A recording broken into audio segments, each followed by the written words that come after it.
Bismillahirrahmanirrahim. Assalamualaikum warahmatullahi wabarakatuh. Salam sehat dan semoga kesejahteraan selalu menyertai para pemirsa sekalian.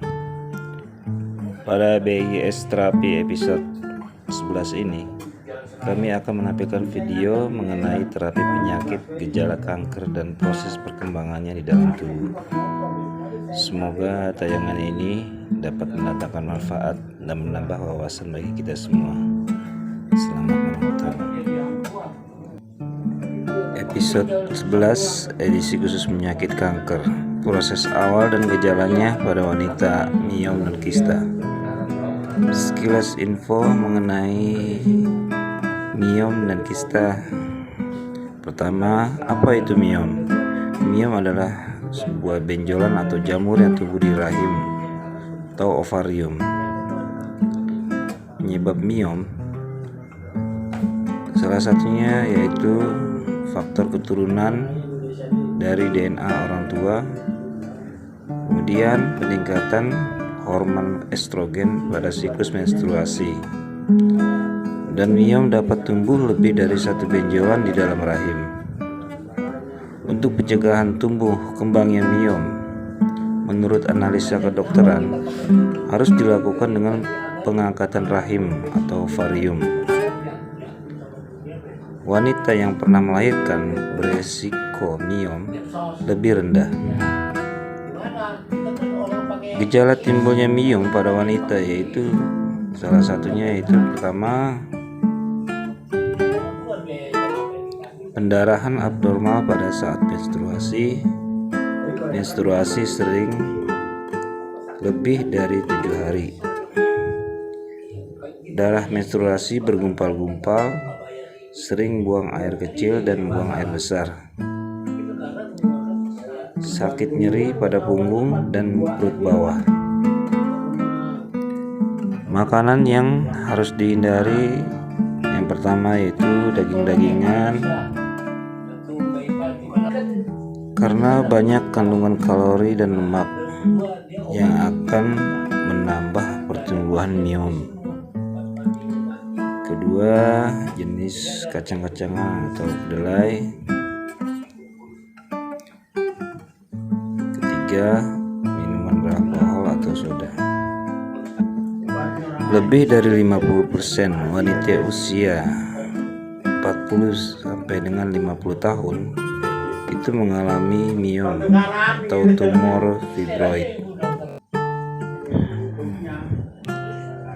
Apa itu kista? Kista adalah kerak dan benjolan-benjolan yang tumbuh pada bibir vagina wanita.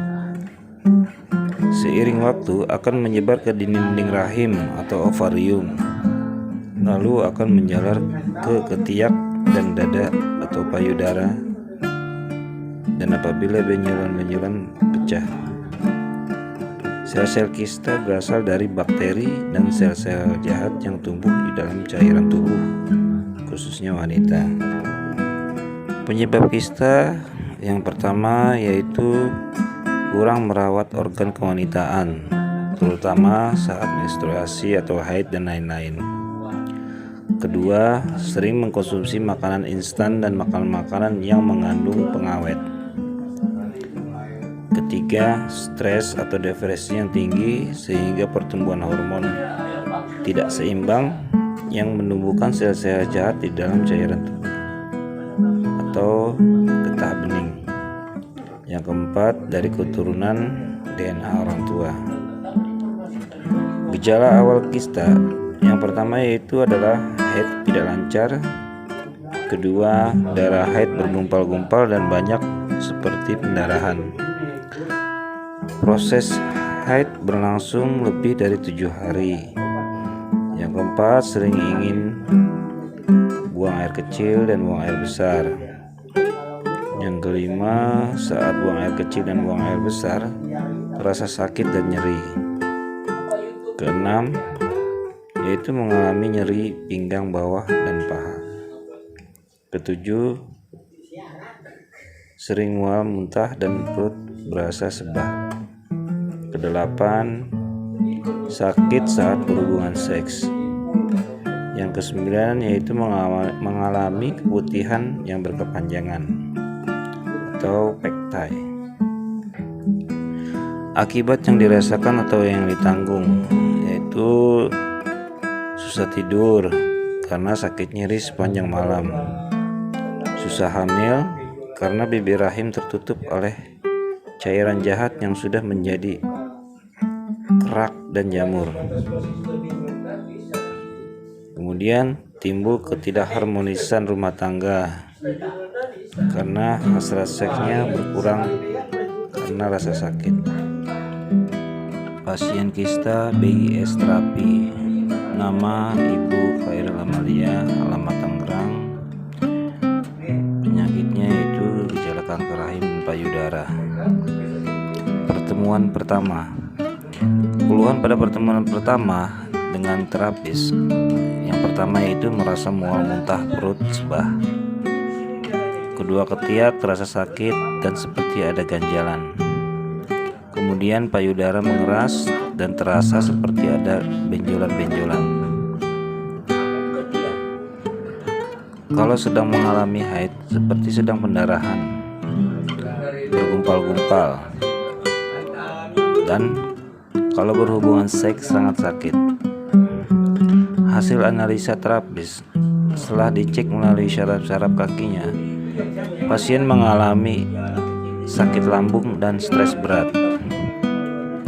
Selain itu ada benjolan-benjolan abnormal yang tumbuh pada alat intim kewanitaan, rahim, ketiak, serta payudaranya. Proses terapi saat ini adalah pertemuan terapi yang pertama hari Minggu. Pasien disarankan mengikuti terapi minimal 4-5 kali pertemuan, yaitu pada minggu pertama sebaiknya 3 kali pertemuan, Minggu, Rabu, minggu depan. Selanjutnya tiap minggu 1 kali pertemuan terapi. Saran terapi yaitu sementara hindari minum obat-obatan apapun. Kemudian menghindari makanan asam, pedas, soda.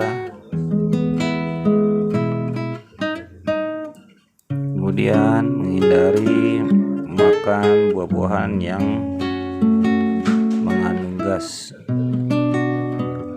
atau sayur-sayuran yang mengandung gas seperti nangka, kol, semangka, dan pisang. Dan menghindari makanan instan seperti mie dan makanan siap saji atau fast food. Tindakan terapi pemulihan atau penyembuhan. Yang pertama, diterapi pijat syaraf-syaraf kaki, tangan, punggung pasien untuk membuka dan melancarkan jalur syaraf-syaraf atau simpul-simpul arteri aorta yang tersumbat oleh jamur kista dan miom. Kedua, sehingga darah putih dan getah bening tiroidnya lancar dan aktif kembali atau tidak ada sumbatan yang menghambat alirannya. Renungan yang pertama yaitu datangnya penyakit pada tubuh kita adalah akibat dari ketidaktahuan atau kelalaian kita dalam merawat tubuh sendiri. Kedua, tubuh mengadakan reaksi atas kelalaian kita semua selama ini atau bertahun-tahun lalai dalam merawat tubuh, maka datanglah penyakit pada tubuh. Ketiga, untuk memulihkan kebugaran tubuh kembali tentu saja memerlukan proses dan waktu, tidak ada yang sembuh secara instan. Keempat, untuk itu agar sembuh dari sakit maka diperlukan usaha keras, waktu, dan kesabaran. Sebagai penutup, kami ucapkan terima kasih atas perhatiannya. Semoga tayangan ini mendatangkan manfaat. Wabillahi taufiq wal hidayah. Wassalamualaikum warahmatullahi wabarakatuh.